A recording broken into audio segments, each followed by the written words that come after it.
আকাশবাণী কলকাতা। স্থানীয় সংবাদ পড়ছি প্রিয়া বিশ্বকর্মা। প্রথমে বিশেষ বিশেষ খবর। মুর্শিদাবাদের হিংসাদীর্ণ শামশেরগঞ্জ, ধুলিয়ান, সুতি ও জঙ্গিপুরের পরিস্থিতি এখন নিয়ন্ত্রণে বলে প্রশাসন জানিয়েছে। কোনো রকম গুজবে কান না দেওয়ার পরামর্শ দেওয়া হয়েছে। এলাকায় মোতায়েন রয়েছে নিরাপত্তা বাহিনী, চলছে পুলিশি টহল। প্রাণভয়ে মালদায় আশ্রয় নিয়েছেন বেশ কিছু পরিবার। রাজ্য বিজেপি মুর্শিদাবাদের ঘটনাকে পরিকল্পিত ষড়যন্ত্র ও তোষণের রাজনীতির ফল বলে অভিযোগ করেছে। চাকরিহারা ৩ যোগ্য শিক্ষক আজ চতুর্থ দিনে অনশন প্রত্যাহার করে নিয়েছেন। 26,000 চাকরি বাতিলের মামলায় সুপ্রিম কোর্টের নির্দেশ কার্যকর না হওয়ায় বঞ্চিত চাকরি প্রার্থীরা আদালত অবমাননার নোটিশ পাঠিয়েছে। আজ নীল ষষ্ঠী। আগামীকাল চৈত্র সংক্রান্তিতে আয়োজিত হবে চড়ক ও গাজনের মেলা। দক্ষিণবঙ্গের সব জেলাতেই আজ বজ্রবিদ্যুৎ সহ বিক্ষিপ্ত বৃষ্টির সম্ভাবনা। আসছে বিস্তারিত খবরে। মুর্শিদাবাদের জঙ্গিপুর, শামশেরগঞ্জ, সুতি ও ধুলিয়ানের হিংসাদীর্ণ এলাকায় পরিস্থিতি শান্তিপূর্ণ এবং নিয়ন্ত্রণে থাকলেও অবস্থা থমথমে।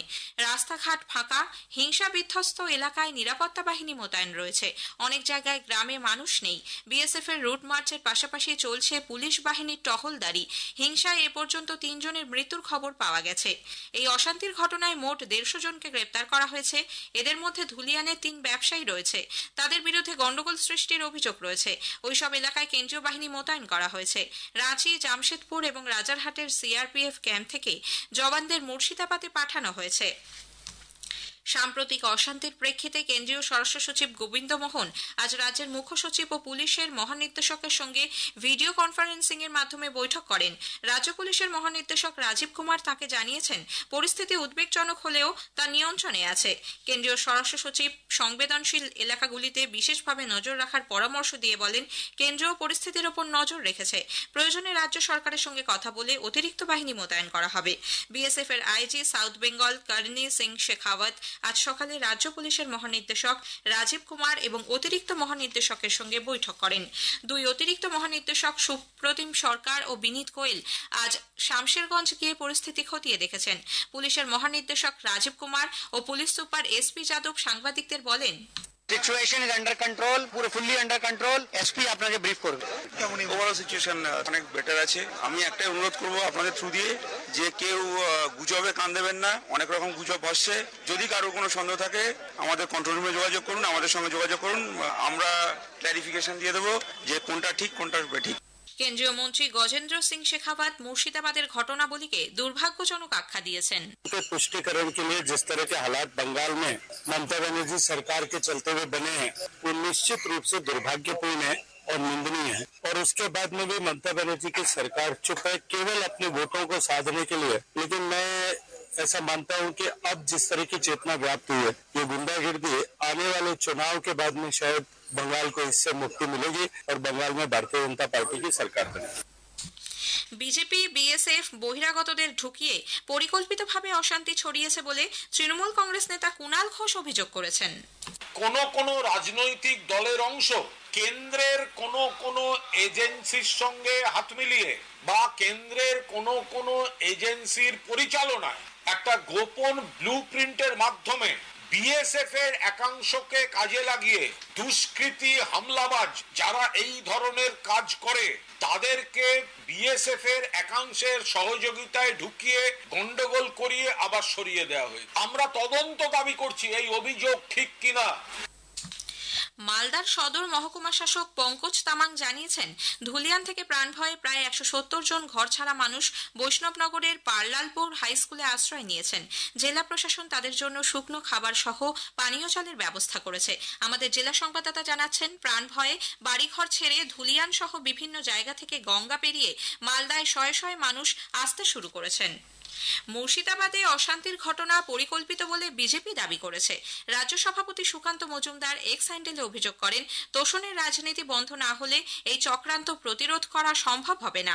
এদিকে বিরোধী দলনেতা শুভেন্দু অধিকারী এক্স হ্যান্ডেলে অভিযোগ করেছেন, রাজ্যে সামাজিক পরিকাঠামো ভেঙে পড়েছে। পুরুলিয়ার বিজেপি সাংসদ জ্যোতির্ময় সিং মাহাতো রাজ্যের কয়েকটি জেলায় কাশ্মীরের 90 সালের মতো পরিস্থিতি সৃষ্টি হয়েছে বলে দাবি করে অবিলম্বে আফস্পা প্রয়োগের জন্য কেন্দ্রীয় স্বরাষ্ট্রমন্ত্রী অমিত শাহকে চিঠি দিয়েছেন। মুর্শিদাবাদ, মালদা, নদিয়ার সাম্প্রতিক কিছু ঘটনার উল্লেখ করে তিনি বলেন, শাসক দলের উস্কানিতে সংখ্যাগুরু সম্প্রদায়ের ওপর অত্যাচার চলছে। মুর্শিদাবাদে বাবা ও ছেলের খুন হওয়ার পরেও বিরোধী পক্ষকে সেখানে যেতে দেওয়া হচ্ছে না বলে তিনি অভিযোগ করেন। মুর্শিদাবাদের সাম্প্রতিক আইনশৃঙ্খলা পরিস্থিতির অবনতি নিয়ে কেন্দ্রের হস্তক্ষেপ চেয়ে রানাঘাটের সাংসদ জগন্নাথ সরকারও শ্রী শাহকে চিঠি দিয়েছেন। রাজ্যের শাসক ও বিরোধী উভয় দলই দীর্ঘদিন ধরে কুকথা চালিয়ে যাচ্ছে এবং তারা নিজেরা এক এক সম্প্রদায়ের রক্ষাকর্তা হিসেবে জাহির করছে বলে প্রদেশ কংগ্রেস সভাপতি শুভঙ্কর সরকার মন্তব্য করেছেন। ওয়াকফ আইন নিয়ে সর্বস্তরে আলোচনা হলে এই পরিস্থিতির সৃষ্টি হতো না বলেও তার মন্তব্য। পুণ্যার্থীদের সুবিধায় মুখ্যমন্ত্রী মমতা ব্যানার্জি আগামীকাল শক্তিপীঠ কালীঘাট মন্দিরের স্কাইওয়াকের উদ্বোধন করবেন। এই স্কাইওয়াকে 5টি প্রবেশ পথ রয়েছে, নিচে রয়েছে 12 ফুট চওড়া ফুটপাত। এবারের স্পটলাইটের বিষয়ে সুপুষ্টি পক্ষ অংশ নিয়েছেন পশ্চিমবঙ্গ সরকারের নারী, শিশু বিকাশ ও সমাজ কল্যাণ দপ্তরের অধীন সুসংহত শিশু বিকাশ সেবা প্রকল্প প্রাধিকরণের যুগ্ম অধিকর্তা দেবারতী সরকার। কথা বলেছেন কল্যাণ লাহা। 3টি পর্বে বিভক্ত এই আলোচনার প্রথম পর্ব শুনবেন আজ রাত 8:30টায় সঞ্চয়িতা প্রচার তরঙ্গ এবং আকাশবাণী সংবাদের সোশ্যাল মিডিয়া প্ল্যাটফর্মে। স্থানীয় সংবাদ শুনছেন আকাশবাণী কলকাতা কেন্দ্র থেকে। আমাদের সংবাদ শোনা যাচ্ছে ইউটিউব চ্যানেল আকাশবাণী সংবাদ বাংলা, ফেসবুক ও ইনস্টাগ্রাম আকাশবাণী সংবাদ কলকাতা এবং এক্স হ্যান্ডেল AIR নিউজ কলকাতাতে। চতুর্থ দিনের মাথায় আজ অনশন প্রত্যাহার করে নিয়েছেন যোগ্য চাকরিহারা 3 শিক্ষক। বিধাননগরে SSC ভবনের সামনে চাকরিহারা শিক্ষক ও শিক্ষাকর্মীদের একাংশ বৃহস্পতিবার থেকে অনশন শুরু করেন। অনশনকারী শিক্ষক সুমন বিশ্বাস অভিযোগ করেন, শনিবার রাত থেকে শাসক দলের বাইক বাহিনী তাদের অনশন স্থল ঘিরে ফেলে। সকলের নিরাপত্তা ও স্বাস্থ্যের কথা চিন্তা করে এই কর্মসূচি আপাতত স্থগিত রাখা হলো। এইখানে যে পুলিশি অব্যবস্থা, পুলিশের ভয় দেখানো, তৃণমূল কংগ্রেসের গুন্ডাদের এখানে দাপাদাপি বাইক বাহিনী, আমাদের এদের সিকিউরিটির কথা ভেবে আমরা আপাতত স্থগিত করছি। আমরা আবারও অনশনের পথে যাব, আপনাদের জানাবো। রাজ্যের মুখ্যমন্ত্রী, আপনি ইগো ছেড়ে যোগ্যদের তালিকা দিন এবং মিরর ইমেজ প্রকাশ করুন। এদিকে চাকরিহারা যোগ্য শিক্ষকদের আরেকটি অংশ ধর্মতলায় ওয়াই চ্যানেলে অবস্থান বিক্ষোভে বসেছেন। আগামীকাল তারা সেখানে আইনজীবী ও অবসরপ্রাপ্ত বিচারপতিদের আমন্ত্রণ জানিয়েছেন। 26,000 চাকরি বাতিলের মামলায় সুপ্রিম কোর্টের নির্দেশ এখনো কার্যকর না করায় রাজ্যের শিক্ষা দপ্তর, স্কুল সার্ভিস কমিশন এবং মধ্যশিক্ষা পর্ষদকে আদালত অবমাননার নোটিশ পাঠিয়েছেন বঞ্চিত চাকরি প্রার্থীদের আইনজীবীরা। নোটিশে 2 দিনের মধ্যে শীর্ষ আদালতের রায় কার্যকর করার সময়সীমা দেওয়া হয়েছে, না হলে স্কুল সার্ভিস কমিশন ও পর্ষদের শীর্ষ কর্তাদের বিরুদ্ধে আদালত অবমাননার মামলা দায়ের করার হুঁশিয়ারি দিয়েছেন তারা। কসবায় চাকরিহারা শিক্ষকদের ওপর পুলিশের লাঠি চালনার প্রতিবাদে প্রদেশ কংগ্রেস আজ কলকাতা সহ রাজ্য জুড়ে থানা ঘেরাও কর্মসূচি পালন করে। প্রদেশ কংগ্রেস সভাপতি শুভঙ্কর সরকারের নেতৃত্বে কংগ্রেসের নেতাকর্মীরা হেয়ার স্ট্রিট ও বউবাজার থানার সামনে বিক্ষোভ দেখায়। পূর্ব বর্ধমানের মেমারির ক্রিস্টাল মডেল স্কুলের 10ম শ্রেণীর 2 পড়ুয়া ভারতীয় মহাকাশ গবেষণা সংস্থা ইসরোয় মহাকাশ বিজ্ঞান সংক্রান্ত বিষয়ে প্রশিক্ষণ লাভের সুযোগ পেয়েছে। হুগলির বইচির বাসিন্দা সপ্তক ঘোষ এবং মেমারি শহরের কুশারী চক্রবর্তী আগামী 18ই মে ইসরো পৌঁছবে। আজ নীল ষষ্ঠী। চৈত্র সংক্রান্তির আগের দিন সন্তান ও পরিবারের সমৃদ্ধি ও মঙ্গল কামনায় নীল ষষ্ঠী পালন করা হয়। বাংলার বিভিন্ন জেলায় আজ থেকে শিব মন্দিরগুলিতে গাজন উৎসব শুরু হয়েছে। আগামীকাল চৈত্র সংক্রান্তিতে চড়ক পুজো ও চড়ক মেলার আয়োজন করা হবে। চৈত্র সংক্রান্তি ও গাজন উপলক্ষে পূর্ব রেলের হাওড়া ডিভিশন আজ থেকে আগামী মঙ্গলবার হাওড়া ও তারকেশ্বরের মধ্যে একজোড়া EMU স্পেশাল ট্রেন চালানোর সিদ্ধান্ত নিয়েছে।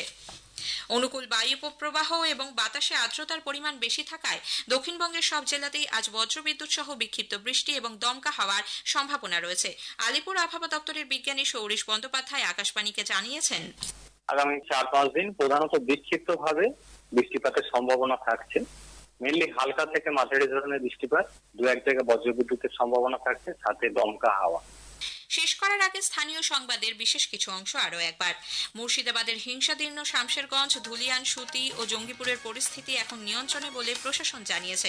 কোনো রকম গুজবে কান না দেওয়ার পরামর্শ দেওয়া হয়েছে। এলাকায় মোতায়েন রয়েছে নিরাপত্তা বাহিনী, চলছে পুলিশি টহল। প্রাণভয়ে মালদায় আশ্রয় নিয়েছে বেশ কিছু পরিবার। রাজ্য বিজেপি মুর্শিদাবাদের ঘটনাকে পরিকল্পিত ষড়যন্ত্র ও তোষণের রাজনীতির ফল বলে অভিযোগ করেছে। স্থানীয় সংবাদ শেষ হলো, এরপর খেলার খবর 8টা বেজে 10 মিনিটে।